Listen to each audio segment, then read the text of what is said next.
वंदे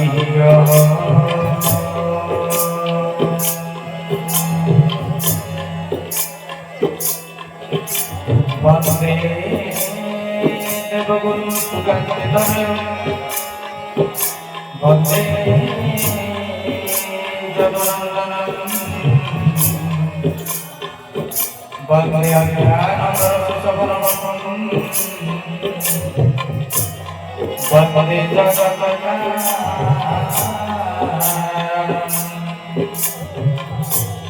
वंदे गतिमंगलं परिहितं वंदे जगन्नाथं वंदे भक्तगणाश्रयवरदं वंदे परमात्मनं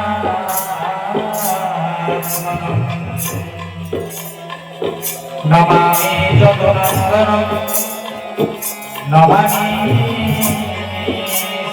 सुखं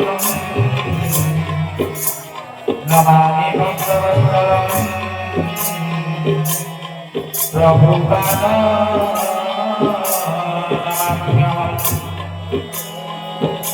नमामि वरदहस्तं नमामि अभयपदं नमामि केशवसुतं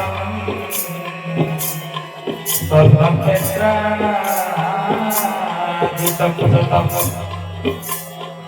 नमामि जन्मसिद्धं नमामि ब्रह्मस्वरूपं नमामि जगत्कर्तारं जगन्नाथं नमाम्यहं नमामि भावग्राहिणं नमामि दुःखनाशनं नमामि भक्तबान्धवं मुक्तिप्रदायकं समे नमामि करुणाकरं नमामि ज्ञानसागरं नमामि कल्पसहरं कारुणिकं नमामि योगावतारं नमामि कृपासागरं नमाम्यं भयदातारं केशवमुक्तानहरक्षकं नमामि रससागरं नमामि प्राणेश्वरं नमामि रक्तिमाधरं सत्ताकारं नमाम्यहं नमामि परमेश्वरं नमामि परमगुरुं नमामि समदेवं देवगणाधिकं च मे देवगणाधिकं च मे।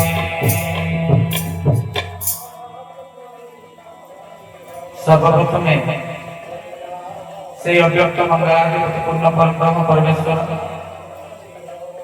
से परम कार्मिक भक्तवत्सल भावप्रीति भक्तबंधु कृपा सिंधु से अभयद शरणद सृष्टि प्रलयंत तुरतापुरी गर्भन सम्मारु कर्तुम अकर्तुम अन्यथा कर्तुम से पूर्ण ब्रह्म परमेश्वर सर्वनाथ गुरु स्वामीकर अभय शंकर विरंती नाचार्य पदकमल ए मूर्ख अधम जड़ ब्राह्मण मानसिक भाव स्वतंत्र साष्टांग प्रणिपात करें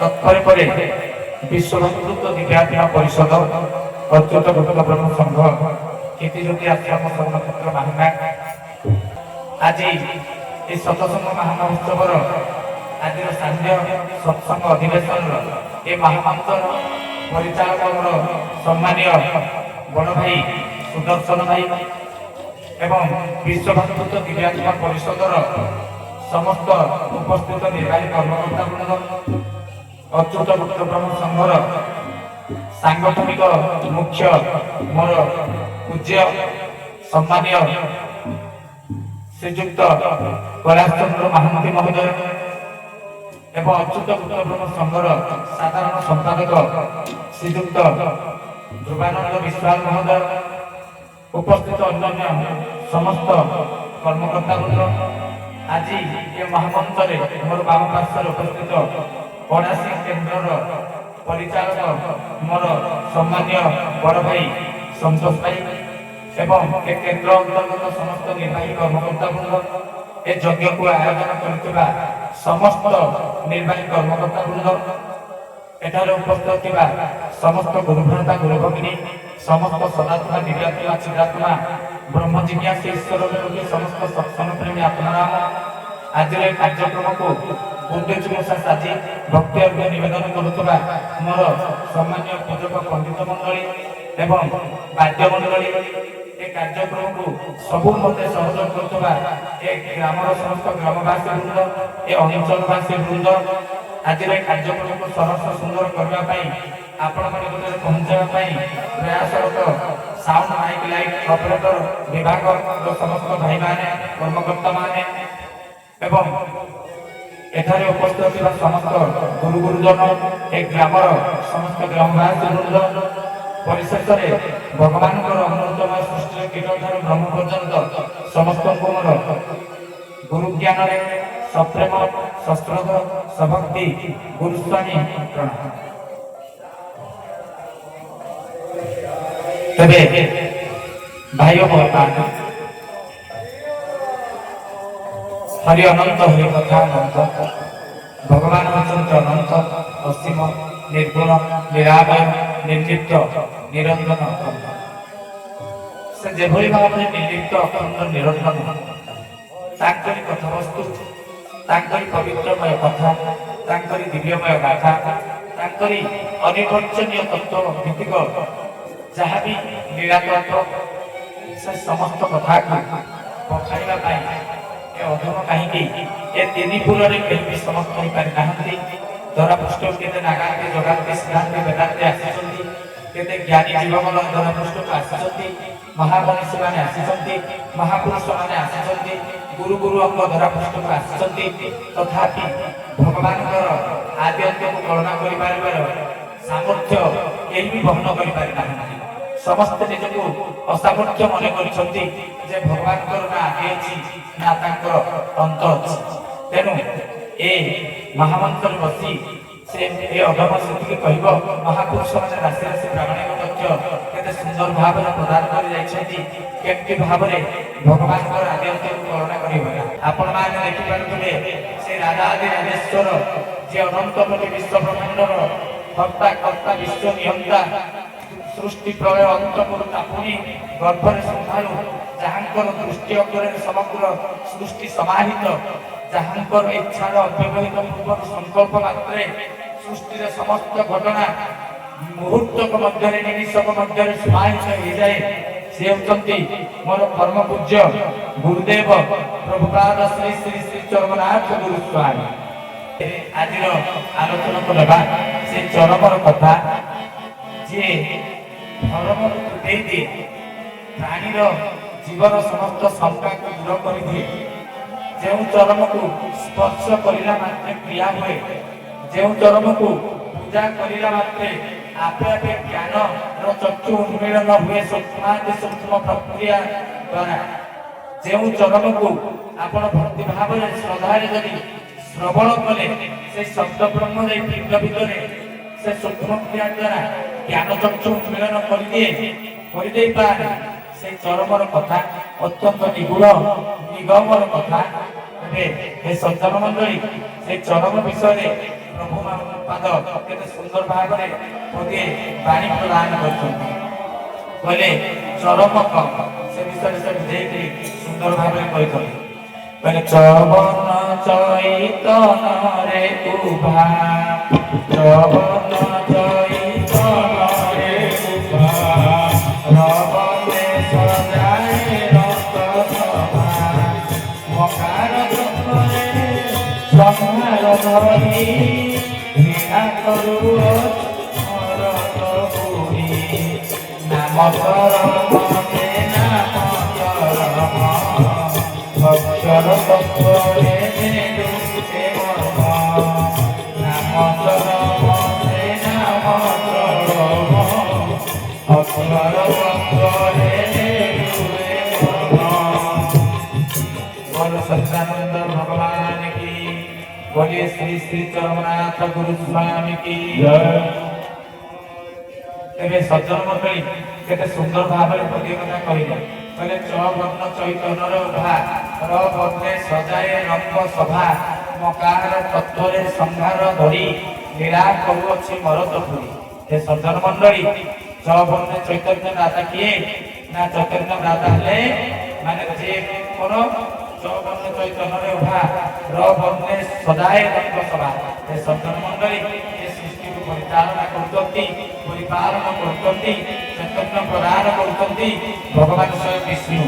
तेबे रंग सभा ये सृष्टि की गोटे रंग सभा करके सजेई केउठी नद नदी वन बिल पहाड़ केउठी चपला करी जीवजंतु किभଳି भाବରେ ତାହାର ନିବାସ ସ୍ଥଳୀ କେଉଁ ଜାଗାରେ କିଏ ରହିବେ କେଉଁଠି କିଏ ବସବାସ କରିବେ ତାହାର ଜାଗା କେଉଁଠି ସେ ସମସ୍ତ କଥାକୁ କିଏ ତାର ଅଧିକାରୀ କିଏ ନା ଭଗବାନ ବ୍ରହ୍ମା।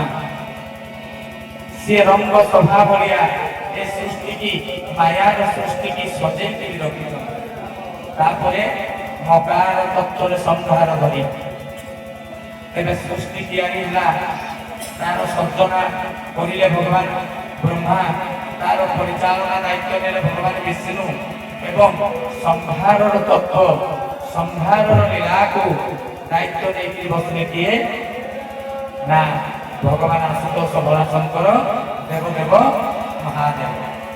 तेरे भाई बहन माने तेरे ये जो चरम ये तीनोटी तत्व ये तीनोटी अक्षर तत्व से होती स्वयं ब्रह्मा विष्णु शिवंकर प्रतीक। तेरे मकार तत्त्वरे संहार धरी लीला करुअछि भरतपुरी नाम चरम अक्षर तत्त्वरे देलुए मर्म। तेणु अक्षर तत्त्वरे ए मर्म को देई साइछन्ति प्रभु। तेने सज्जन मंडली सेइतिरे केते सुंदर भाबरे लेखि देले प्रभु जे केबे ओली ओली केते ओली ओली पेट को झुलाउ माया रे झुलनी पड़े। सज्जन मंडली प्रभु ए धराधाम को समस्त जीवगण को पठेले तांकरी निर्देश मते अव्यक्तर व्यक्त अंश जे पठे जीव भित तेबे स्रष्टांकर श्रेष्ठ कृति मानव शरीर धरा पृष्ठ को आसिला। तेबे मायार शरीर ए पंचभूतर फलका भितरे एठी कोन अछि ना मायार एठी पिंड को से मायार झुलनी पर समस्त झुली रहे। ये मायार संसार जो मायार संसार निजे अवतार एवं अवतारी रक्षा करें। सज्जन मंडली आपण मैंने शुणी आश्चर्य हे आम तो साधारण मनुष्य जे धरापृष्ठ को जी आसी महापुरुष जी गुरु अंग जी आसी अवतारी अवतार से समस्ते से मायार से कुंडली भितर मायार पिंजरी भितर पिंजरा भितर समस्ते आबद्ध हो जाए मोहर महासिक्त हो जाए। सज्जन मंडली केवल आपण मैंने से अनचाश्रम चरम को आम दृष्टि देले आम मैंने समस्त बुझीपर प्रभु मोर जिते पवित्र सत्यपीठ सुखुरी जिते यज्ञ करेंगे से 49 नंबर चरम जो चरम चैतन्य यज्ञ है सुखुरी 49 नंबर चरम से प्रभु बाहर कले गोटे सुंदर डायग्राम चित्र बाहर से आम मैंने जदि गभीर भाव अनुशीलन करवा तेरे स्रष्टांकर समस्त रहस्य को आम मैंने जापर। तेरे सज्जन मंडली मन पकातु टी 49 नंबर चरम से डायग्राम को जिते सबुठारू ऊपर प्रभु तरंगायित अवस्था ଚିତ୍ର ଦେଇଛନ୍ତି ଏମିତି ତରଙ୍ଗାୟିତ ଅବସ୍ଥାରେ ଏମିତି ଦେଇଛନ୍ତି ସେଇଟା ଲେଖିଦେଇଛନ୍ତି ଠାକୁରେ ମହାଶୂନ୍ୟ ତାକୁ ଲେଖିଦେଇଛନ୍ତି ମହାଶୂନ୍ୟ ଯାହାକି ପ୍ରଭୁ ଚରମ ପୃଷ୍ଠାରେ ଏକଥା ଉଲ୍ଲେଖ କରିଛନ୍ତି ଯେ ଶୂନ୍ୟର ବନ୍ଧନରେ ସକଳ ଶୂନ୍ୟକୁ କିଏ ବାନ୍ଧିକି ମାରିକିରେ ବାବୁ ଏ ସଜ୍ଜନ ମଣ୍ଡଳୀ ସେ ଶୂନ୍ୟର ବନ୍ଧନରେ ସକଳ ଶୂନ୍ୟକୁ କେହି ବାନ୍ଧି ପାରିବେ ନାହିଁ ଶୂନ୍ୟର ବନ୍ଧନରେ ସମସ୍ତେ ବନ୍ଧା ହେଇକି ରହିଛନ୍ତି ଆମେ ମାନେ ସମସ୍ତେ ଆପଣ ଯେତେ ଲୋକ କୁହନ୍ତୁ ଯେତେ ମଣ୍ଡଳ କୁହନ୍ତୁ ଯେତେ ପ୍ରକାର ଯେଉଁମାନେ ଦେବାଦେବୀ ମାନଙ୍କ କଥା କୁହନ୍ତୁ ଅବତାରୀ ମାନଙ୍କ କଥା କୁହନ୍ତୁ ସମସ୍ତେ ଶୂନ୍ୟର ବନ୍ଧନରେ ବନ୍ଧା କିନ୍ତୁ ଶୂନ୍ୟକୁ କେହି ଆମେ ବାନ୍ଧି ପାରିବା ନାହିଁ କିନ୍ତୁ ଜୀବ ତାର ଜୀବ ବୁଦ୍ଧିରେ ଶୂନ୍ୟକୁ ବାନ୍ଧିବାର ପ୍ରୟାସ କରେ ବୃଥା ଚେଷ୍ଟା କରେ ଅପଚେଷ୍ଟା କରିଥାଏ ସଜ୍ଜନ ମଣ୍ଡଳୀ ସେଇ କଥା ମଧ୍ୟ ପ୍ରଭୁ ଆଜ ଦେଖେଇ ଦେଇଛନ୍ତି ଆମେ ଯେମିତି ଠାକୁରେ ଆସିଛନ୍ତି ମୋର ଧରାପୃଷ୍ଠକୁ ମାନବୀୟ ଲୀଳା କରିବା ପାଇଁ ମଣିଷ ଶରୀର ଧାରଣ କରିକିରି ବ୍ରହ୍ମା ବିଷ୍ଣୁ ଶିବଙ୍କର ପୂଜ୍ୟ ହରି ରାମ କୃଷ୍ଣଙ୍କର ସେବ୍ୟ ସିଏ ଆପଣଙ୍କର ଅନତି ଦୂରରେ ମାହାଙ୍ଗାର ବଗାର ଧାମରେ ପ୍ରଭୁଙ୍କର ଶୂନ୍ୟରୁ ପୂର୍ଣ୍ଣ ହୋଇ ମାନବ ଜନକୁ ଧାରଣ କରି 60 ବର୍ଷ ଲୀଳା ତାଙ୍କର ସମାପନ ପରେ ମାନବୀୟ ଲୀଳାର ପରିପ୍ରକାଶ ପରେ ଜନଜଗତର ଅଗୋଚରରେ ଦେବତା ମାନଙ୍କର ଅଗୋଚରରେ ବ୍ରହ୍ମା ବିଷ୍ଣୁଙ୍କର ଶିବଙ୍କର ଅଗୋଚରରେ ଏପରିକି ରାମକୃଷ୍ଣଙ୍କର ଅଗୋଚରରେ ସିଏ ମଧ୍ୟ ତାଙ୍କର ମାନବୀୟ ଲୀଳାକୁ ପରିପ୍ରକାଶ କରି ସେ ପୁଣି ପୂର୍ଣ୍ଣରୁ ଶୂନ୍ୟ ହେଇକିରି ପଳେଇ ଗଲେ ଧରାଧାମରୁ କିନ୍ତୁ ସମସ୍ତେ ଜନଜଗତ ଆମେ ତାଙ୍କୁ ଧରିପାରିଲେ ନାହିଁ ସିଏ ଯେତେବେଳେ ଶୂନ୍ୟରୁ ପୂର୍ଣ୍ଣ ହେଇକି ଆସିଲେ ତାଙ୍କୁ ଯଦି ଶୂନ୍ୟ ବୋଲି ଧରି ନିଆଯାଏ ତେବେ ଆମ ସ୍ନେହ ବନ୍ଧନରେ ଆମେ ତାକୁ ବାନ୍ଧିବାକୁ ଚେଷ୍ଟା କରିବୁ ଜୀବ ତାର ସ୍ନେହ ବନ୍ଧନରେ ଗୁରୁଙ୍କୁ ବାନ୍ଧିବାକୁ ଚେଷ୍ଟା କରିଛି ମହାଶୂନ୍ୟକୁ ବାନ୍ଧିବାକୁ ଚେଷ୍ଟା କରିଛି ସେଥିପାଇଁ ପ୍ରଭୁ ଅନେକ ଥର ଚେତାବନୀ ଦେଇଛନ୍ତି ତୁ ତୋରି ସ୍ନେହ ବନ୍ଧନରେ ମତେ ବାନ୍ଧିବାକୁ ଚେଷ୍ଟା କରନା ମୋରି ସ୍ନେହ ବନ୍ଧନରେ ତୁ ବାନ୍ଧି ଯା ଏ ସଜ୍ଜନ ମଣ୍ଡଳୀ ତେଣୁ ଜୀବ ଭାବରେ ଏ ଜୀବ ଧର୍ମରେ ରହିବ ତେଣୁ ତାହା ହେଇକି ଥିଲା ମଧ୍ୟ ଆଜି ବି ଆମର ସେ ସ୍ୱଭାବ ସେଇ ଭାବ ତାଙ୍କ ପ୍ରତି ରହିଛି ତେବେ ସଜ୍ଜନ ମଣ୍ଡଳୀ ସର୍ବ ଉପରେ ରହିଲା ମହାଶୂନ୍ୟ ତେବେ ସେଇଠି ପ୍ରଭୁଙ୍କର ଗୋଟେ ଗୋଲାକାରର ମଣ୍ଡଳରେ ଲେଖିଦେଇଛନ୍ତି ଗୋଟିଏ କଥା ଶବ୍ଦ ଗୁଡ଼ିକ ମନେ ରଖନ୍ତୁ ସେଠି ଲେଖିଦେଇଛନ୍ତି ଚରମ ପୁଣି ଲେଖିଦେଇଛନ୍ତି ଆପଣଙ୍କର କଣ ନା ମହାଶୂନ୍ୟ ତାପରେ ଲେଖିଦେଇଛନ୍ତି ଗୁରୁ ଏବଂ ଚରମ ମହାଶୂନ୍ୟ ପୂର୍ଣ୍ଣ ଗୁରୁ ସେଠି ଲେଖିଦେଇଛନ୍ତି ତାପରେ ତା ତଳକୁ ଯେତେବେଳେ ଆପଣ ଦେଖିବେ ଡାଇଗ୍ରାମରେ ସେଠି ପ୍ରଭୁ ଲେଖିଦେଇଛନ୍ତି ଗୋଲକ ମଣ୍ଡଳ ଦେଖନ୍ତୁ ଗୋଲକ ମଣ୍ଡଳ ତେବେ ଏଇ କଥାଟି ଆମେ ଟିକେ ବୁଝିବା ଯୋଉ କଥାଟି ଭାଇ ଜିଜ୍ଞାସା କରିଛନ୍ତି ଯେ ଏଠି ମାୟାର ଝୁଲଣି ପରେ ଆମେ ସମସ୍ତେ ଝୁଲୁଛୁ ଏବଂ ପ୍ରଭୁ ଆସିଛନ୍ତି ମୋର ଜ୍ଞାନର ଅବତାର ହେଇକିରି ସେ ମାୟା ପରଲୋକ କାଟି ଦେଇକିରି ଆମକୁ ଜ୍ଞାନ ପ୍ରଦାନ କରି ଆମର ବାସ୍ତବ ଗତି ବାସ୍ତବ ଲକ୍ଷ୍ୟ କଣ ହେବା ଆବଶ୍ୟକ ତାକୁ ଖୋଲିବା ପାଇଁ ପ୍ରଭୁ ଆଜି ଗୁରୁ ଅଙ୍ଗରେ ଆସିଛନ୍ତି ଧରାପୃଷ୍ଠକୁ ସେ କଥା ଆଲୋଚନା ଆପଣଙ୍କୁ ଯିବା ତେବେ ସେ ଡାଇଗ୍ରାମକୁ ଫେରିଯିବା ପ୍ରଭୁ ଲେଖିଦେଇଛନ୍ତି ଗୋଲକ ମଣ୍ଡଳ ସେ ଯାହାକୁ ଲେଖିଦେଇଛନ୍ତି ମହାବିଷ୍ଣୁ ମହାଲକ୍ଷ୍ମୀ ମଣ୍ଡଳ ଯିଏ ନିତ୍ୟ ରାଧା ନିତ୍ୟ କୃଷ୍ଣ ମଣ୍ଡଳ ଆଦି ଅନାଦି ମଣ୍ଡଳ ତାକୁ କୁହାଯାଏ ଗୋଲକ ମଣ୍ଡଳ ତେବେ ହେ ସଜ୍ଜନ ମଣ୍ଡଳୀ ସେଇ ଗୋଲକ ମଣ୍ଡଳରୁ ଆପଣ ଦେଖିବେ ପ୍ରଭୁ ଡାଇଗ୍ରାମରେ ଲେଖିଦେଇଛନ୍ତି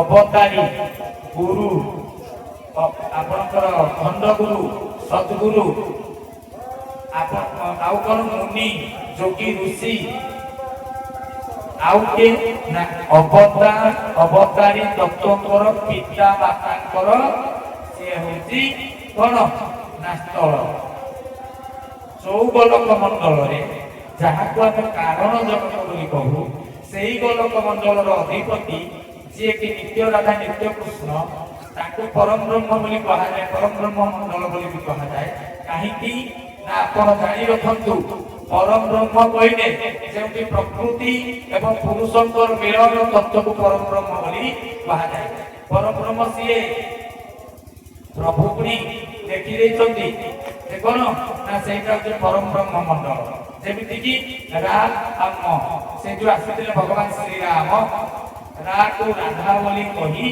मोहटी नंदरतन राम रा को राधा बोली कही मोहटी नंदरतन तेरे राम किए उभय प्रकृति और पुरुषंकर मिलन करत आउ कृष्ण तेरे से कोन ना कृष्ण भी से तत्व प्रकृति एवं पुरुषंकर मिलन तत्व को सेटा क्रूस धातु क्रू माने कृष्ण आसितंती जेउटी प्रकृति आ पुरुष अण अण माने परम ब्रह्मकर दासीवा सेविका माने पुरुष आ प्रकृति उभय मिलन तत्व है परम ब्रह्म तेणु हे सज्जन मंडली सेई परम ब्रह्म मंडल बा कारण जगत जो अवतार अवतारी तत्व मान धरा पृष्ठ को आसी परम पिता निर्देश क्रमे से मंडल कौन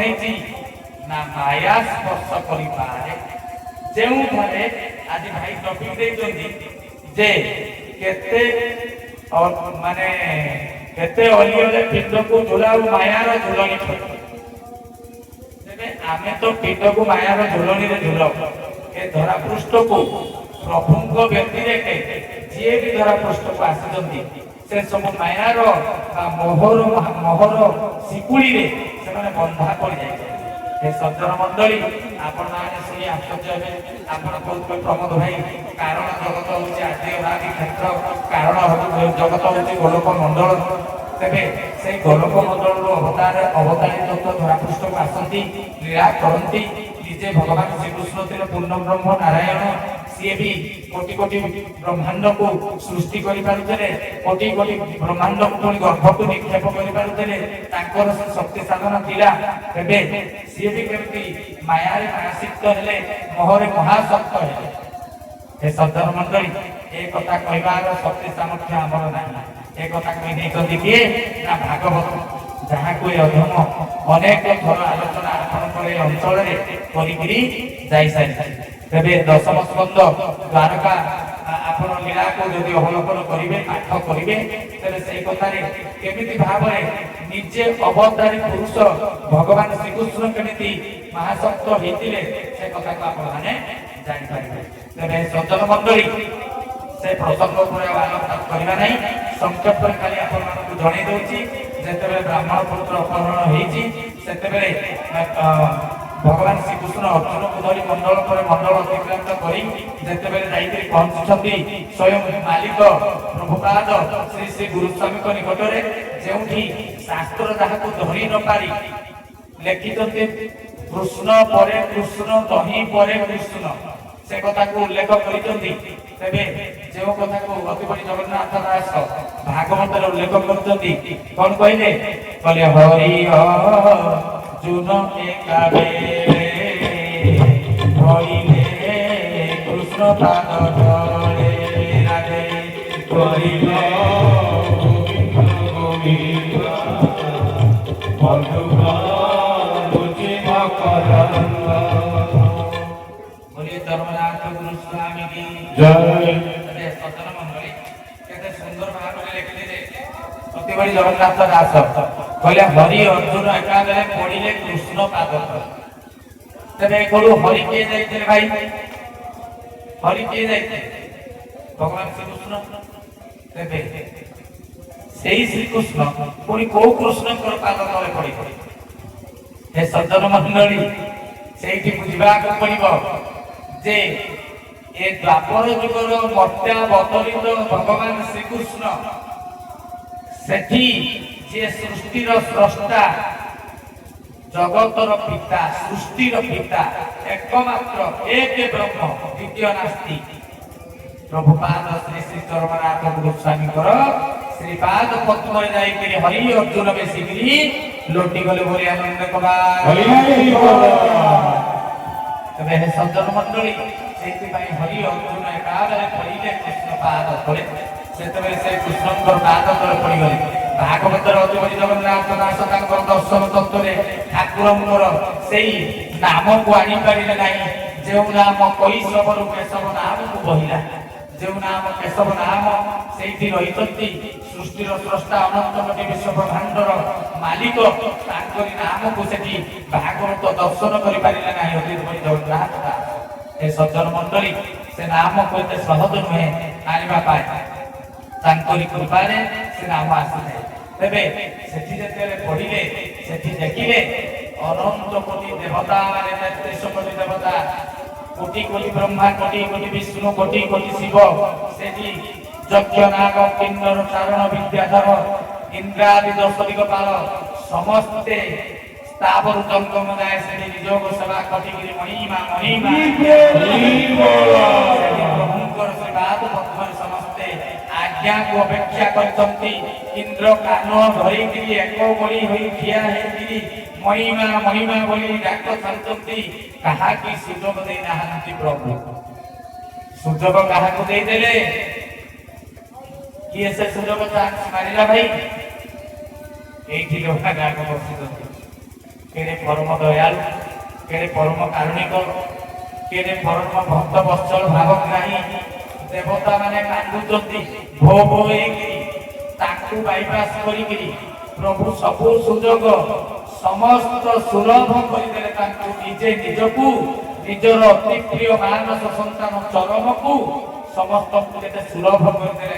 ଆମ ଭଳିଆ ଅଧମ ଜୀବ ମାନଙ୍କ ପାଇଁ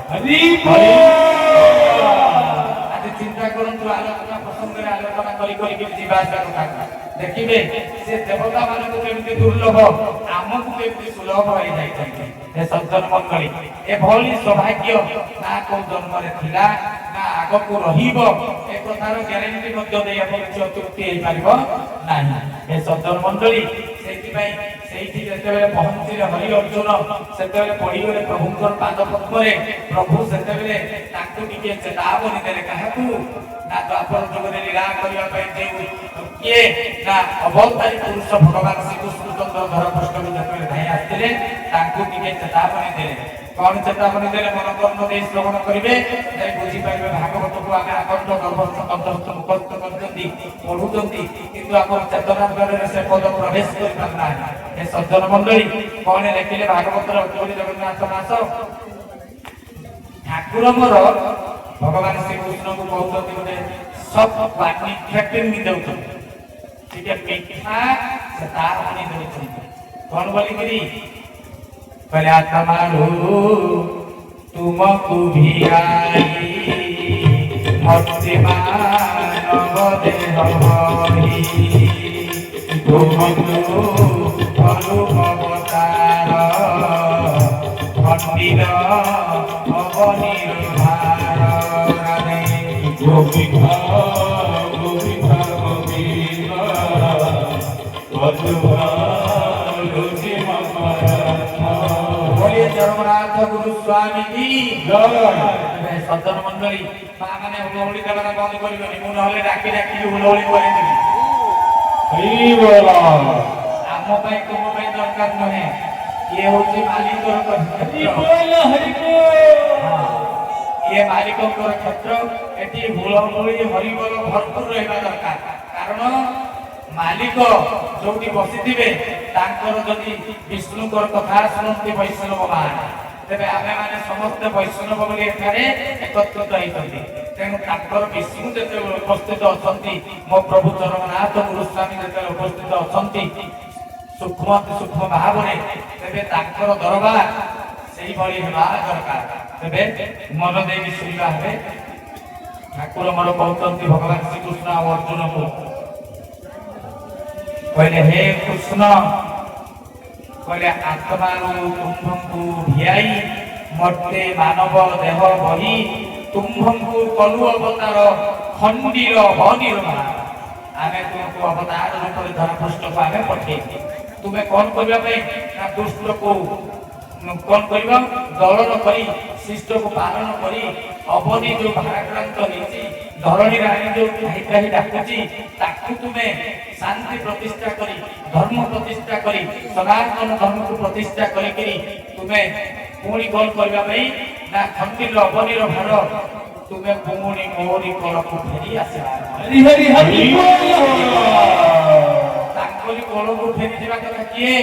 ଭଗବାନ ଶ୍ରୀକୃଷ୍ଣ କହିଲେ ସଂସାର ଇନ୍ଦ୍ରିୟ ଲାଳସେ ଏ ଦେହେ ନମିଳିଲ ପାଶେ, ତେଣୁ ମୁଁ ଚିତ୍ତେ କୋପ କରି ଆଣିଲି ବିପ୍ର ସୁତ ଭାଇ।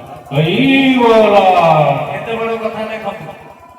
କହିଲେ ହେ କୃଷ୍ଣ, ତୁମେ ଯେତେବେଳେ ଧରା ପୃଷ୍ଠକୁ ଗଲ, ତୁମେ ସେତେବେଳେ ଲୀଳା କରୁ କରୁ ସେତେବେଳେ ଗୋପୀ ଗୋପାଳ ମାନଙ୍କ ପ୍ରେମରେ ପଡ଼ି ସଂସାର ଇନ୍ଦ୍ରିୟ ଲାଳସେ ଏ ଦେହେ ନମିଳିଲ ପାଶେ। ମୁଁ ବି ଆଶ୍ଚର୍ଯ୍ୟ ହେଲି। ପରମ ପୁରୁଷ ଭଗବାନ ଶ୍ରୀକୃଷ୍ଣ ଅବତାରୀ ତତ୍ତ୍ୱ ପୂର୍ଣ୍ଣ ବ୍ରହ୍ମ ନାରାୟଣ, ସେ ପୁଣି ମାୟାବିଷ୍ଟ ହେବେ, ସେ ପୁଣି ମହାବିଷ୍ଟ ହେବେ, ସେ ପୁଣି ମାୟାସକ୍ତ ହେବେ। এটা ଆମ ଭଳିଆ ଜୀବମାନଙ୍କର ଚିନ୍ତା ଚେତନାର ବହୁତ ଉର୍ଦ୍ଧ୍ୱ। ଏ ସଜ୍ଜନ ମଣ୍ଡଳୀ ଯେତେବେଳେ ଭାଗବତ ପଢିଲା ପରେ ଧନ ଆଶ୍ଚର୍ଯ୍ୟ ହେଲା, କିନ୍ତୁ ପ୍ରଭୁଙ୍କର 49 ନମ୍ବର ଚରମରେ ଯେତେବେଳେ ଡାଇଗ୍ରାମ କାଟିଛନ୍ତି, ଦେଖିବେ ପ୍ରଭୁଙ୍କର ମାୟାର ରଜ୍ଜୁ ଗୁଡେଇ ହେଇକି ଅଙ୍କା ବଙ୍କା ଟଙ୍କା ହେଇକି ଯାଇକି କାରଣ ଜଗତ ବା ଯାହାକୁ ଗୋଲକ ମଣ୍ଡଳ କହୁଛନ୍ତି ଆପଣ, ସେଇ ପର୍ଯ୍ୟନ୍ତ ମାୟାର ରଜ୍ଜୁ ପ୍ରବେଶ କରି ଯାଇଅଛି। ସେଇଠି ଅଧମ ଚେତନା ଆସିଲା, ପ୍ରଭୁଙ୍କର ସେ ଦେଇଦେଲେ ଅବତାରୀ ତତ୍ତ୍ୱ ହୁଅନ୍ତୁ ନା କାହିଁକି, ସେମାନେ ସେଇ ମାୟାର ଶିକୁଳିରେ ବନ୍ଧା ପଡ଼ିଥିଲେ, ସେମାନେ ପଡ଼ି ଯାଇଛନ୍ତି। ପ୍ରମାଣ ଅଛି, ଭାଗବତ ପ୍ରମାଣ ଦେଇଛନ୍ତି। ତେଣୁ ହେ ସଜ୍ଜନ ମଣ୍ଡଳୀ, ସେଇଥିପାଇଁ ପ୍ରଭୁ ମୋର ଚରମରେ ଗୋଟିଏ ବକ୍ସ ଭିତରେ ଲେଖି ଦେଇଛନ୍ତି, ଆମେ ଯୋଗୀ ନହୁଁ, ମୁନି ନହୁଁ, ଋଷି ନହୁଁ, ନାଗାନ୍ତି ନହୁଁ, ଯୋଗାନ୍ତି ନହୁଁ, ବେଦାନ୍ତି ନହୁଁ, ସିଦ୍ଧାନ୍ତି ନହୁଁ, ଅବତାର ନହୁଁ, ଅବତାରୀ ମଧ୍ୟ ନହୁଁ। ଚିନ୍ତା କରନ୍ତୁ। ତେବେ ହେ ସଜ୍ଜନ ମଣ୍ଡଳୀ, ଅବତାର ଏବଂ ଅବତାରୀ ତତ୍ତ୍ୱ ଠାରୁ ମଧ୍ୟ ସେ ଭିନ୍ନ କରିଦେଲେ ନିଜକୁ ନିଜେ। ଚିନ୍ତା କରନ୍ତୁ ବସିକିରି। ତେବେ ସଜ୍ଜନ ମଣ୍ଡଳୀ, ଠାକୁର ମୋର ଏତେ ବଡ଼ ଠାକୁର ଧରାପୃଷ୍ଠକୁ ଆସି ମାନବୀୟ ଲୀଳା କଲେ। ସ୍ୱୟଂ ବ୍ରହ୍ମା ଆଦି ତାଙ୍କର ବିଧି ବିଧାନ ଅନୁସାରେ ବେଦକୁ ଧରି, ସମ୍ବିଧାନକୁ ଧରି, ପ୍ରଣିଧାନକୁ ଧରି ସେ ଖୋଜୁଛନ୍ତି ବାଟ କୋଉ ବ୍ରହ୍ମାଣ୍ଡର କୋଉ ମର୍ତ୍ତ୍ୟଧାମରେ ପ୍ରଭୁଙ୍କର ଲୀଳା ଅଛି, ସେ ଟେର ପାଇପାରୁନାହାନ୍ତି। ପ୍ରଭୁ ମୋର ମାନବ ଲୀଳା ପରିପ୍ରକାଶ କରି ବ୍ରହ୍ମାଦି ଶିବଗଣଙ୍କୁ ଚକମା ଦେଇ ସବୁ ସମ୍ବିଧାନକୁ ଫେଲ କରିଦେଇକି ପ୍ରଭୁ ପୁଣି ଗୁପ୍ତାତିରିକ୍ତ ଭାବେ ଟେର ପାଇପାରୁନାହାନ୍ତି, ଭ୍ରମରେ ପଡ଼ି ଯାଇଛନ୍ତି। ବେଦ ଶାସ୍ତ୍ର ସବୁ ପାଠ ପାଚିକି ଧରିକିରି ବସିଛନ୍ତି, କିନ୍ତୁ ଠାକୁର ମୋର ଆସିକିରି ଲୀଳା କରିକି ପ୍ରତ୍ୟାବର୍ତ୍ତନ ଆବର୍ତ୍ତମାନ ହେଇଗଲେ, ଧରିପାରୁନାହାନ୍ତି ସେମାନେ। ସେଇଥିପାଇଁ ହେ ସଜ୍ଜନ ମଣ୍ଡଳୀ, ସେଇଠି ଲେଖିଲେ, କହିଲେ ସଂସାର ଇନ୍ଦ୍ରିୟ ଲାଳସେ ଏ ଦେହେ ନମିଳିଲ ପାଶେ, ତେଣୁ ମୁଁ ଚିତ୍ତେ କୋପ କରି ଆଣିବି ବିପ୍ର ସୁତ ହରି। ତେଣୁ ହେ ସଜ୍ଜନ ମଣ୍ଡଳୀ, ଜମାଳୟକୁ ଯାଇଥିଲେ ଅର୍ଜୁନ। ଯମପୁର ତଳ ଅତଳ ବିତଳ ସୁତଳ ତଳାତଳ ରସାତଳ ଗଲେ, ଭୂଲୋକ ଭବଲୋକ ଜନଲୋକ ମହଲୋକ ତପଲୋକ ଯେତେ ସପ୍ତଲୋକ ଗଲେ, ଯେତେ ଯାହା ମଣ୍ଡଳ ପରେ ମଣ୍ଡଳ 64 ସାଧୁ ମଣ୍ଡଳ, 84 ସାଧୁ ମଣ୍ଡଳ, ଆପଣଙ୍କର ଅଷ୍ଟପାଠବଂଶ ମଣ୍ଡଳ, ନିରଞ୍ଜନ ମଣ୍ଡଳ, ଯେତେ ଯେତେ ମଣ୍ଡଳ ଅତିକ୍ରାନ୍ତ କରିକି ଗଲେ ବି କୋଉଠି କିଛି ପାଇଲେ ନାହିଁ। ପ୍ରଭୁ ନେଇକିରି ରଖିଛନ୍ତି ଅବ୍ୟକ୍ତରେ। ଅବ୍ୟକ୍ତ ମଣ୍ଡଳକୁ ଯିବାର ସାଧ୍ୟ ସାଧନା କାହାରି ନାହିଁ। ସେଠିକି ସାଧ୍ୟ ସାଧନା କରିକି ଆପଣ ଯମ ନିୟମ ଆସନ ପ୍ରଣାମ ପ୍ରତ୍ୟାହାର ଧ୍ୟାନ ଧାରଣା ସମାଧି କରିକି ଅବ୍ୟକ୍ତକୁ ଯାଇପାରିବେ ନାହିଁ। ତେବେ ଅବ୍ୟକ୍ତକୁ ଯିବେ କେମିତି? ଯଦି ପ୍ରଭୁଙ୍କର ମୋର କୃପା ହେଲା, ପ୍ରଭୁଙ୍କର ମୋର ଦୟା ହେଲା। ଭଗବାନ ଶ୍ରୀକୃଷ୍ଣ ତାହେଲେ ଅବ୍ୟକ୍ତକୁ କେମିତି ଗଲେ? ଭଗବାନଙ୍କୁ ପ୍ରଭୁଙ୍କର ମୋ ପ୍ରଭୁ ରଘୁନାଥ ଗୁରୁ ସ୍ୱାମୀଙ୍କର ଅଖଣ୍ଡ ଦୟା କୃପାରୁ ସିଏ ମଧ୍ୟ ଯାଇପାରିଲେ। ଏ ସଜ୍ଜନ ମଣ୍ଡଳୀ, ଏ କଥା କହିବାର ଦୁଃସାହସ କରିବାର ଶକ୍ତି ଅଧମ ପାଖରେ ନାହିଁ। ପ୍ରଭୁଙ୍କର 49-50 ନମ୍ବର ଚରମରେ ଚରମ ଚୈତନ୍ୟ ଯଜ୍ଞର ସ୍ମରଣିକାରେ କଥା ଉଲ୍ଲେଖ କରିଛନ୍ତି। କହିଲେ ଆମରି ଅଖଣ୍ଡ ଦୟା ଏବଂ କରୁଣାରୁ ଆମକୁ ଗୋଲକ ମଣ୍ଡଳର ଅଧିପତି ନାରାୟଣ କିଞ୍ଚିତ ମାତ୍ରାରେ ଆମକୁ ସେ ଜାଣି ସମ୍ପୂର୍ଣ୍ଣ ନୁହେଁ, କିଞ୍ଚିତ ମାତ୍ରାରେ ତାଙ୍କୁ ଜାଣିପାରନ୍ତି ସିଏ। ଏ ସଜ୍ଜନ ମଣ୍ଡଳୀ, ମୁଁ କହିବି ଏ କଥା ପଢନ୍ତୁ ଆପଣ ମହାବିଷ୍ଣୁ ପୁରାଣର କଥା। ସେଇଠି ଲେଖିଦେଇଛନ୍ତି ମହାବିଷ୍ଣୁ ପୁରାଣରେ କେତେ ସୁନ୍ଦର ଭାବରେ ଉଲ୍ଲେଖ କରିଦେଇଛନ୍ତି। କଣ ଲେଖିଦେଇଛନ୍ତି ମହାପୁରୁଷ କହିଲେ ଆପଣ ତେଜକୁ ପ୍ରଭୁ 16 ଭାଗ କଲେ, ପ୍ରଭୁ 16 ଭାଗ କରି 15 କଳା ଶିଶୁ ଦେହରେ ରଖିଲେ, ଶିଶୁ ଦେହରେ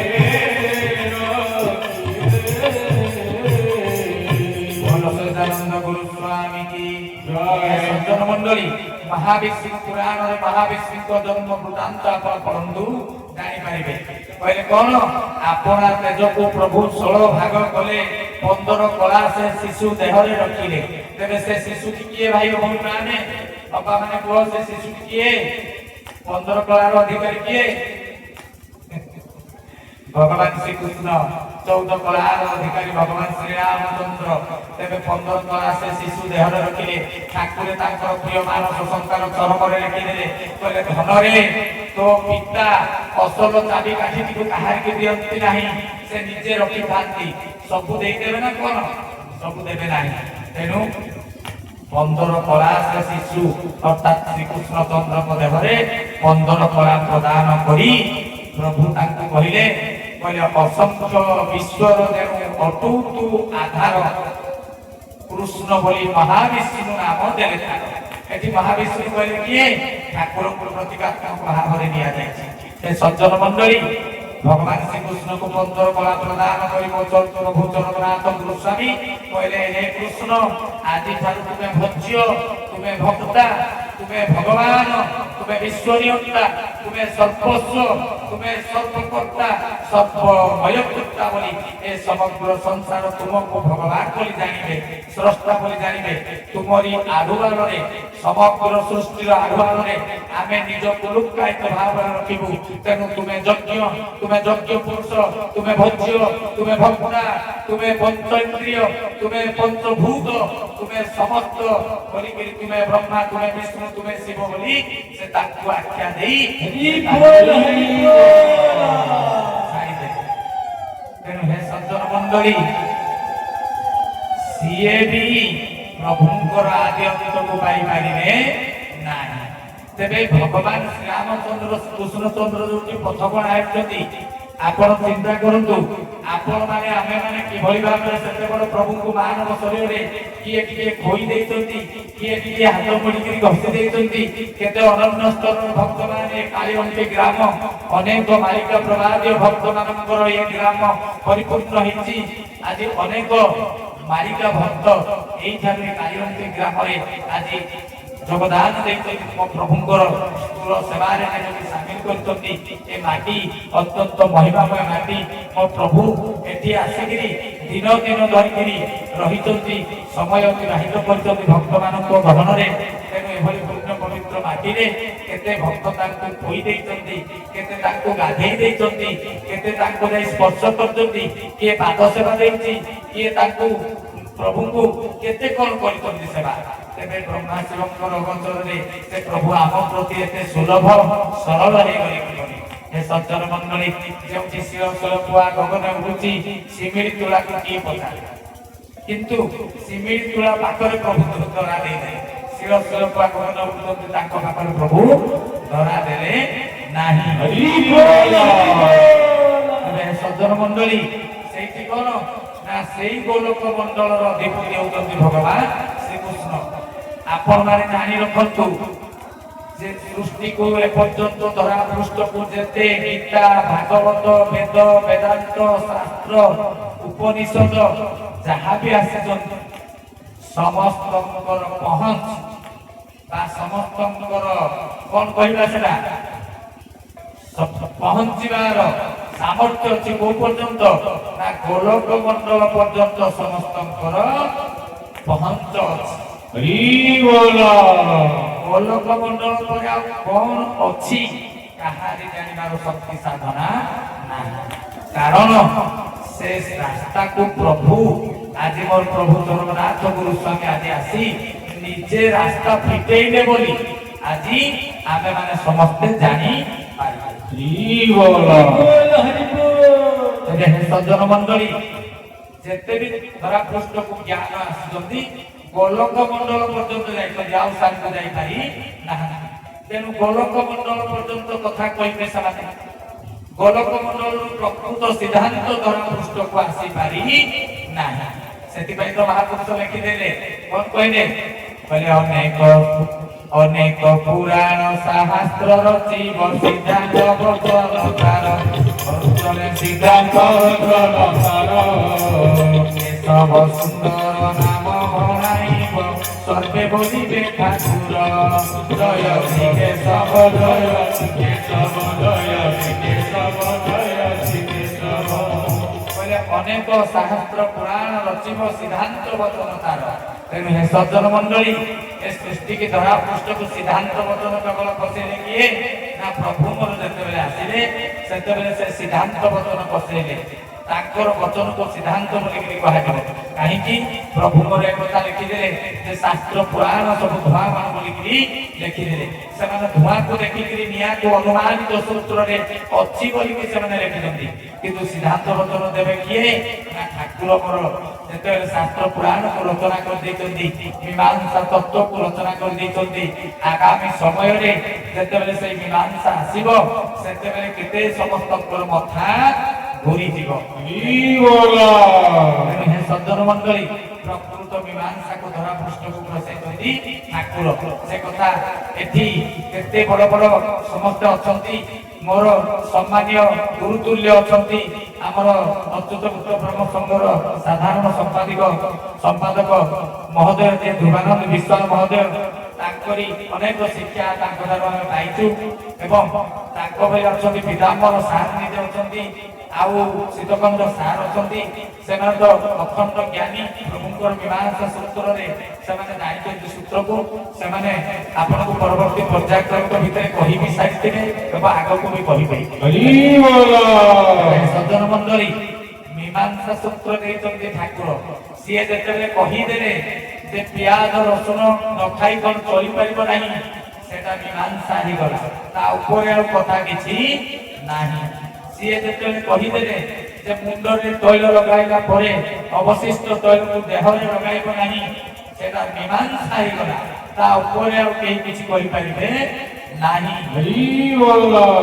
ସଜ୍ଜନ ମଣ୍ଡଳୀ ମୀମାଂସା ତତ୍ତ୍ୱକୁ ସେ ନେଇକି ଆସିଲେ କଥାକୁ ତିଳକ ଶୂନ୍ୟ କରିବୁ ନାହିଁ। ଆପଣମାନେ ଜାଣିଥାନ୍ତୁ ନ ଜାଣିଥାନ୍ତୁ ତାର ତତ୍ତ୍ୱକୁ ବୁଝିଥାନ୍ତୁ ନ ବୁଝିଥାନ୍ତୁ ମୀମାଂସା ବଚନ ଆସିଗଲା। ତା ଉପରେ ଆଉ କାହାରି କିଛି କହିବାର କ୍ଷମତା ନାହିଁ। ସର୍ବ କ୍ଷମତାର କ୍ଷମତା ସେ ନେଇକିରି ଆସିଛନ୍ତି। ତେଣୁ ତାଙ୍କ କଥାଟି ମୀମାଂସା ହେଇଗଲା। ତେଣୁ ହେ ସଜ୍ଜନ ମଣ୍ଡଳୀ ସବୁ ତତ୍ତ୍ୱର ମୀମାଂସା ସେ ଦେଇପାରିବେ ଦେଇଛନ୍ତି। ତେଣୁ ତାଙ୍କ କଥା ହେଉଛି ସିଦ୍ଧାନ୍ତ ବଚନ ହେଇଗଲା। ସେଇଟା ହେଇଗଲା କଣ ନା ସିଦ୍ଧାନ୍ତ ବଚନ। ତାକୁ ଆପଣ ବାଇପାସ୍ କରିପାରିବେ ନାହିଁ। ତାକୁ ଆପଣ କହିପାରିବେ ନାହିଁ। ଠାକୁରେ ପୁଣି କହିବେ ଯେ ଉପଯୁକ୍ତ ତିଥିବାର ଦେଖିକିରି ଅଲଗା ଦିନକୁ ଖାଇକି ଚଳିବୁ ବୋଲି। ଏଇଟା ଆପଣମାନେ ଆମେମାନେ ସେଇଟା ଅପସନ୍ ଖୋଜିକିରି ଆମେମାନେ କରିଦେବା। କିନ୍ତୁ ସିଦ୍ଧାନ୍ତ ବଚନ ଖସିଗଲା କଣ ନା ଆମିଷ ସଦାକୁ ବର୍ଜନ କରିବୁ। ସିଦ୍ଧାନ୍ତ ବଚନ ଦ୍ୟାଟ୍ ଇଜ୍ ଫାଇନାଲ। ସେଟାକୁ ଚେଞ୍ଜ କରିପାରିବା ନାହିଁ। ଆପଣ ନିଜ ମନକୁ ବୁଝେଇବା ପାଇଁ ଜିହ୍ୱାର ସବୁ ପରିତ୍ୟାଗ ନ କରିପାରି ମନକୁ ବୁଝେଇକିରି ଖାଇଦେଲେ ଚଳିବ ବୋଲି କହି ନିଜେ ଖାଇ ଅନ୍ୟକୁ ପ୍ରବର୍ତ୍ତନ କଲାବେଳେ ସିଦ୍ଧାନ୍ତ ବଚନକୁ ଅବମାନନା କରି ଗୁରୁଦ୍ରୋହ ଦୋଷରେ ଦଣ୍ଡିତ ଏତେ ଜାଣି ରଖିଥାନ୍ତି। ତେବେ ସଜ୍ଜନ ମଣ୍ଡଳୀ ସେଥିପାଇଁ କହିଲା ନା ଜ୍ଞାନ ବିଜ୍ଞାନ ଯେତେ ସବୁ ଗୋଲକ ମଣ୍ଡଳ ପର୍ଯ୍ୟନ୍ତ ପହଞ୍ଚିଲେ ବେଦ ଶାସ୍ତ୍ର ପୁରାଣ ଗୀତା ଭାଗବତ ପହଞ୍ଚିଲେ ଗୋଲକ ମଣ୍ଡଳ ପର୍ଯ୍ୟନ୍ତ। ତେଣୁକରି ପ୍ରକୃତ ସିଦ୍ଧାନ୍ତ ବଚନ ମୀମାଂସା ଯୁକ୍ତ ବଚନ ଧରା ପୃଷ୍ଠକୁ ଅମୀମାଂସିତ ହେଇକି ରହିଗଲା। ତେଣୁ ହେ ସଜ୍ଜନ ମଣ୍ଡଳୀ ସେଇଥିପାଇଁ ତ ବିଶ୍ୱରେ ଭାତୃତ୍ୱ ପ୍ରତିଷ୍ଠା କରିବାର ଅକ୍ଳାନ୍ତ ପରିଶ୍ରମ କରି ଯୋଗୀ ମୁନି ଋଷି ମହାମନୀଷୀଗଣ ବାରମ୍ବାର ଧରା ପୃଷ୍ଠରେ ଜନ୍ମ ନେଇ ଅକ୍ଳାନ୍ତ ଅଖଣ୍ଡ ପରିଶ୍ରମ କରିବା ସତ୍ତ୍ୱେ ବିଶ୍ୱରେ ଭାତୃତ୍ୱ ପ୍ରତିଷ୍ଠା କରିବା ପାଇଁ କେହି ବି ସମର୍ଥ ହେଇପାରିଲେ ନାହିଁ। କାହିଁକି ନା ମୀମାଂସା ସିଦ୍ଧାନ୍ତ ବଚନ ଧରା ପୃଷ୍ଠକୁ ଆସି ନଥିଲା। ସେମାନେ ଯୋଉ ଯୋଉ ଷ୍ଟେପ ନେଇକି ବିଶ୍ୱର ଭାତୃତ୍ୱ ପ୍ରତିଷ୍ଠା କରିବାର ପାହାଚକୁ ସେମାନେ ନେଇକି ଯାଉଥିଲେ ସେଠି ପ୍ରକୃତ ସିଦ୍ଧାନ୍ତ ନଥିଲା। ତେଣୁକରି ପ୍ରଭୁ ମୋର ଆସିଲେ ବିଶ୍ୱରେ ଭାତୃତ୍ୱ ପ୍ରତିଷ୍ଠା କରିବାର ବୀଜକୁ ବପନ କଲେ, ବିଶ୍ୱରେ ଭାତୃତ୍ୱ ପ୍ରତିଷ୍ଠା କରିବାର ସୂତ୍ରକୁ ପ୍ରଦାନ କଲେ, ସନାତନ ଧର୍ମ ପ୍ରତିଷ୍ଠା କରିବାର ସୂତ୍ରକୁ ସେ ପ୍ରଦାନ କରିଦେଲେ। हे सज्जन मंडली तेणु सी जदि आज आसी नथान्ते तेबे सृष्टि की ए धरापृष्ठ को ए तीन लोक को विश्व भातृत्व सूत्र आज धरापृष्ठ को आसी पारी नथान्ता। तेबे सेही मंडल पर्यंत माया सत्य हेगिरी रहिले किए ना निजे कारण जगतर अधिपति मध्य माया रे पड़ी जाय। कारण जगतर अधिपति जो कारण जगत जहाँ हुए सूक्ष्म जगत को आसे, स्थूल जगत स्थूल रूप निये। डायग्राम से कटा हुआ तेणु देखु से पर्यंत मायार दौड़ी मायार रज्जु से पर्यंत पलैला। सज्जन मंडली मन ध्यान दे कथावस्तु को श्रवण करवा बढ़े ना ता तलकू प्रभु मोर लिखिं सूक्ष्म जगत जो ब्रह्मा सावित्री शिव पार्वती विष्णु महालक्ष्मी लक्ष्मी से सूक्ष्म जगत में अवस्थान कर तलकू प्रभु लिखि तलकू प्रभु डायग्राम काटिकी देखिए प्रभु मोर डायरेक्ट बाईपास करके कौन मायार दौड़ी देती आसी ना डायरेक्ट अव्यक्त आसिले बाईपास कले सीधा तल को आसिले लिखिदेले कहले कौन लिखिदे कहले श्री केशव पूर्ण नर तनु। भाई भौणी मैंने पूर्ण नर तनु कहले कौन? पूर्ण नर तनु कहले कौन? आमर मानकर पूर्ण नर तनु नहीं कि अच्छी ना नहीं आप कहतु नहीं आमर आखि कान नाक पाटी जहाँ जमी रही अच्छी ना नहीं भाई बापा मैंने हाँ कि नहीं अच्छी। तेरे आमे पूर्ण नरतनु कि नहीं? आमे पूर्ण नरतनु कि नहीं? हाँ कि नहीं कहतु चुप परीक्षा मार्क कटो ना एटा परीक्षा होनी दे आपण को माइनस मार्किंग रखिबा मार्क कटिके जीरो पाइबे कहि दियंतु जहाँ कहबा कथा माइनस मार्किंग नहीं हां कि नहीं हां आमे माने पूर्ण नर धर्म। तेबे मन देकी कथाटी श्रवण करबा हुंतु मन देकी सुनि। हे सज्जन मंडली भगवान प्रथम अवतार कौन? माछ मत्स्य अवतार कि नहीं? दैत्य संख्यासुर ब्रह्मा देव देवी उद्धार हरि कही न पारिले तुम्बे उधारी मत्स्य अवतार धरी माछ आसिले भगवान तेरे माछ कौन? जलचर जीव माछ पानी दे रहा जलचर। सेकेंड अवतार कच्छप देवदानव मंदर गिरिवर पकाई सिंदूर केड़े बड़ बाहर पृष्ठ कहल हई कूर्म अवतार कैछ उभय जल आउ स्थल डबल। तेरे कैछ आसिले जड़े जलचर जड़े आसीगला उभयचर मत्स्य कच्छ बराह बराह आसिले स्थलचर पशु माछ माछ जलचर जीव कैछ जलचर उभयचर जीव बराह स्थलचर जीव मत्स्य कच्छ बराह नृसिंह। भगवान जो नृसिंह अवतार आसिले नर युक्त सिंह माने मनीष प्लस पशु 4 नंबर मनीष प्लस पशु माने नर सिंह नृसिंह। तेरे 4 नंबर अवतार भगवान मनीष अवतार पशु अवतार 5 नंबर आसिले बामन बामन होइकरी आसिले मनीष शरीर धरिकरी भगवान आसिले सी है पूर्ण नर तनु हाँ कि नहीं? हाँ तेरे बामन है पूर्ण नर तनु ନୁହେଁ ଭାଇ ହରିବୋଲ ନୁହେଁ, ବାମନ ବି ପୂର୍ଣ୍ଣ ନରୋତ୍ତମ ନୁହେଁ, ସିଏ ହେଲେ ବାମନ। ଆପଣ କାହାକୁ ବାମନ ବୋଲି କହନ୍ତି? ମତେ ବାମନ କହିବେ ଆପଣ? ତାହେଲେ ବାମନ କାହାକୁ କହିବେ? ଏଇ ମିଉ ମହାରାଜକୁ ଆପଣ ବାମନ କହିବେ। ଫିଲ୍ମରେ ଯୋଉ ଦେଖିବେ କେତେବେଳେ ହିରୋଇନ ସହିତ କମେଡି କରିବା ପାଇଁ ଗୋଟେ ବାମନ ସିରିଏଲରେ ଆପଣ ମାନେ ବି ଦେଖିପାରିବେ। ସିଏ ହେଲେ ବାମନ। ମଣିଷ ଯେତେବେଳେ ସର୍ଟ ହାଇଟର ହୁଏ, ବୁଦ୍ଧି ହୁଏ, ସେତେବେଳେ ତାକୁ ବାମନ ବୋଲି କୁହାଯାଏ। ତେବେ ଭଗବାନ ବାମନ ରୂପରେ ଆସିଲେ, ପୂର୍ଣ୍ଣ ନରୋତ୍ତମ ଧାରଣ କରିପାରିଲେ ନାହିଁ। ବାମନ ରୂପରେ ଆସିଲେ କିଏ? ପରଶୁରାମ। ପରଶୁରାମ ବାମନ ଭଳିଆ ନଥିଲେ, ସିଏ ଡେଙ୍ଗା ହାତା କାଟା ମୋଟା ସୋଟା ହେଇକି ଆସିଲେ, କିନ୍ତୁ ତାଙ୍କୁ ବି ପୂର୍ଣ୍ଣ ନରୋତ୍ତମ ହେଇପାରିଲା ନାହିଁ। କାହିଁକି ଆପଣ କହିବେ କାହିଁକି ତାଙ୍କୁ ପୂର୍ଣ୍ଣ ନରୋତ୍ତମ କହିପାରିଲେ? ଏ ସଜ୍ଜନ ମଣ୍ଡଳୀ, ସେ ଧରା ପୃଷ୍ଠକୁ ଆସି 21 ବାର କ୍ଷତ୍ରିୟ ମାନଙ୍କୁ ବିବାହ କଲେ। ସିଏ ପୁଣି ଭାଗବତରେ ଅବତାର ତତ୍ତ୍ୱରେ ସେ ପୁଣି ଯାଉଛନ୍ତି ନୁହେଁ।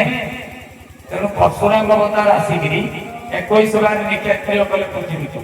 ତେବେ ଭଗବାନ ଆସିଲେ, ଦୁଷ୍ଟକୁ ଜନ୍ମ ଦେଲ କିଆ, ତାକୁ ଆସିକିରି ତୁମେ ପୁଣି ମାନେ ପରଶୁରେ ହାରିକିରି ତୁମେ ଭଗବାନ ହେଇକିରି କୋଉରେ କଣ ରଖିଲ, ଏଟା ବି ଜାଣିବା କଥା। ତେବେ ଏଇଟା ତ ଭଗବାନଙ୍କର କାର୍ଯ୍ୟ ନୁହେଁ। ତେଣୁ ଏହି ସଜ୍ଜନ ମଣ୍ଡଳୀ, ଗୋଟେ ବହୁତ ଇମ୍ପୋର୍ଟାଣ୍ଟ କଥା ଆପଣ ମାନେ ମନେ ରଖିଥାନ୍ତି। ଭଗବାନ ଅନେକ ଜଣକୁ କୁହାଯାଇ ପାରିବ, କିନ୍ତୁ ସମସ୍ତେ ପିତା ହୋଇପାରିବେ। ପିତା ଜଣେ, ଭଗବାନ ଅନେକ ହେଇପାରନ୍ତି, ପିତା ଜଣେ, ୱାନ୍ ଆଣ୍ଡ ୟୁନିକ୍।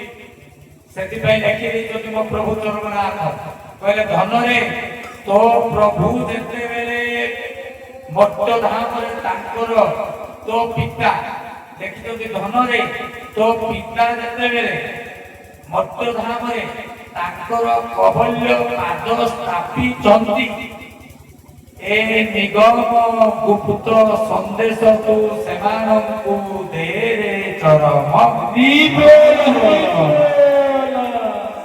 ସେ କହିଛନ୍ତି ତୋ ପିତା, ସମସ୍ତେ ପିତା ହୋଇପାରିବେ ନାହିଁ। ଭଗବାନ ବହୁତ ହେଇଯିବେ, ଅନେକ ଜଣଙ୍କୁ ଭଗବାନ କହିପାରିବେ ଆପଣ। କାହିଁକି ନା ଆପଣଙ୍କ ନିକଟସ୍ଥ ନିଲମନ ଆପଣଙ୍କର ମାୟା ବାବା ମାୟା ଗୀତାରେ ଲେଖିଦେଇଛନ୍ତି। କଣ ଲେଖିଲେ? ଐଶ୍ୱର୍ଯ୍ୟ ବୀର୍ଯ ଯଶସ୍ତି ଭୂଣି ବୈରାଗ୍ୟ ଜ୍ଞାନ ଈଶ୍ୱର ଲକ୍ଷଣ ଦେଖିଲେ ସିନ ସେ ବାଣୀ ସେବାକୁ ଏଇଠି ବିରାଟ ଦେବା ପୂର୍ବରୁ ହାତ ଯୋଡ଼ିକି ନିବେଦନ କରିବି, ଏବେ ମୌକା ପାଇଛନ୍ତି, ଯାଆନ୍ତୁ ମହାଙ୍ଗା ମାଟିକି ଆଉ କେତେ ଦିନ ଦୌଡ଼ିଥାନ୍ତୁ, ଆଉ ଯାଇପାରିବେ ନାହିଁ, ଆଉ ସେ କୁରୁକ୍ଷେତ୍ର ମାରିପାରିବେ ନାହିଁ। କ୍ଷେତ୍ରଟା ତୁମର ନୁହେଁ, କ୍ଷେତ୍ର ଆମର ବି ନୁହେଁ, କ୍ଷେତ୍ର ସଚରାଚର ବିଶ୍ୱର। ଆମେ ସବୁ ସ୍ଥାନିକ ହେଇଯିବା, ସେଇଠି କ୍ଷେତ୍ର ନିଜେ ଆମକୁ ଅଟକେଇବ, ଛାଡ଼ିଦେବନି ବାଟ। ସାଧୁ ସନ୍ତ ଯୋଗୀ ମୁନି ଋଷିମାନେ ପ୍ରଭୁଙ୍କର ଗୁପ୍ତ ସନ୍ତାନ ମାନେ ତେଜିଆ ନେଇକି ତାଙ୍କର ରେଡିଏସନ ତାଙ୍କ ଦେହରୁ ଯୋଉ ଜ୍ୟୋତି ନିର୍ଗତ ହେବ, ଆମେ ସମ୍ଭାଳି ପାରିବେ ନାହିଁ, କ୍ଷେତ୍ରକୁ ଯାଇପାରିବେ ନାହିଁ। ତେଣୁ ନିରନ୍ତର କ୍ଷେତ୍ରକୁ ଯାଆନ୍ତୁ, ଶାଖାକୁ ଯାଆନ୍ତୁ, ମାଟିକୁ ମାରନ୍ତୁ, ମଥାରେ ବଳି ହୁଅନ୍ତୁ, ଜରିଆ ନଦୀରେ ସ୍ନାନ କରନ୍ତୁ, ବାପା ମା ମନ୍ଦିର ଦର୍ଶନ କରନ୍ତୁ, ଆପଣଙ୍କର ଅଖଣ୍ଡ ନାମ ମନ୍ଦିରରେ ଡେଲି ଯାଇକରି ଘଣ୍ଟାଟିଏ କୀର୍ତ୍ତନ କରନ୍ତୁ। ତାଙ୍କର ଭାଇ ଭଉଣୀମାନେ ଏବଂ ମୋ ପ୍ରଭୁଙ୍କର ସମାଧି ଭିତରେ ଯାଇ ଘଣ୍ଟାଟିଏ ନିରବ ହେଇକି ବସନ୍ତୁ। ତା ଆନନ୍ଦ ବଜାରରୁ ଦାନାଟିଏ ଚାଉଳ ଖାଇକି ଆସନ୍ତୁ। ମୁଁ କହିଦଉଛି ଭାଇ, ଲେଖି ରଖ। ଏଣୁ ଏଣିକି ଯଦି ଶରୀରକୁ ବଞ୍ଚେଇବାକୁ ଚାହୁଁଛ, ପୁଣି ଭାଇମାନେ ଆମ ଗୁରୁ ଭାଇମାନେ ଟ୍ରୋଲ କରିବେ, କମେଣ୍ଟ କରିବେ, ଗୋଟିଏ ମାଧ୍ୟମ କର୍ମଧାରା ସହିତ ଧର୍ମଧାରା ସହିତ ଆଉ ଗୋଟିଏ ଜିନିଷ ଯୋଡ଼ି ଦିଅ। କଣ ଯୋଡ଼ିବ? ମାସରେ 25 ଦିନରୁ ଅଧିକା ଆନନ୍ଦ ବଜାର କର। ଆରେ ହରି ବୋଲ। ଠିକ ଅଛି, ହରିବୋଲ ମାରିବା ଏବେ ମତେ ବୁଝାଅ ଆପଣ ପାଇଁ କହିବି ଆନନ୍ଦ ବଜାର କର ମାନେ କୋଉଠି ଖାଇଲେ, ଘରେ ଖାଇଲେ ଆନନ୍ଦ ବଜାର, ଘରେ ଯୋଉ ଖାଇବ ସେଟା ହେଲା ଅନ୍ନ ଭାତ। କିରେ ଭାତ ଖାଇଲୁଣି ପଚାରି, ଆଉ ଆନନ୍ଦ ବଜାର କରୁନି ବୋଲି କହିଲେ ଘରେ। ତେବେ ଆନନ୍ଦ ବଜାର କର ଅର୍ଥ ସେତିକି ସତ୍ସଙ୍ଗ ଆଟେଣ୍ଡ କର, କୁରୁକ୍ଷେତ୍ରକୁ ଯାଅ, ଧର୍ମକ୍ଷେତ୍ରକୁ ଯାଅ, ସେଠି ଆନନ୍ଦ ବଜାର ହେଇଯିବ। ନହେଲେ ଏ ପିଣ୍ଡକୁ ଆଉ ରକ୍ଷା କରିପାରିବ ନାହିଁ। ହରି ହରି ବୋଲ। 25 ଦିନରୁ ଉର୍ଦ୍ଧ୍ୱ ଆନନ୍ଦ ବଜାର କର, ନହେଲେ ରହିବନି, ଇଏ ନଷ୍ଟ ହେଇଯିବ ମାୟା। ଆଉ ଶରୀର ନହେଲେ କି ଧର୍ମ ରକ୍ଷା କରିବ? ତେଣୁ ହେ ସଜ୍ଜନ ମଣ୍ଡଳୀ, କୁରୁକ୍ଷେତ୍ରକୁ ଯାଇ ଆନନ୍ଦ ବଜାର ଦାନାଟିଏ ପ୍ରଭୁଙ୍କର ସେବନ କର, ଜାଣିପାରିବ ଦରିଆ ନଦୀର ମହିମା। ଯୋଉ ଭାଇ ଭଉଣୀ ମାନେ ଯାଇନାହାନ୍ତି ସେମାନଙ୍କ ପାଇଁ ଏ ନିବେଦନ ମୋର ରହିଲା। ଆଜିର ବାଣୀ ସଭାକୁ ଏଠି ବିରାମ ଦେଉଛି। ହରି ଓମ୍ ତତ୍ସତ୍, ହରି ଓମ୍ ତତ୍ସତ୍, ହରି ଓମ୍ ତତ୍ସତ୍। ସମସ୍ତଙ୍କୁ ସପ୍ତମ ସଶ୍ରଦ୍ଧ ଗୁରୁ ସ୍ୱାମୀ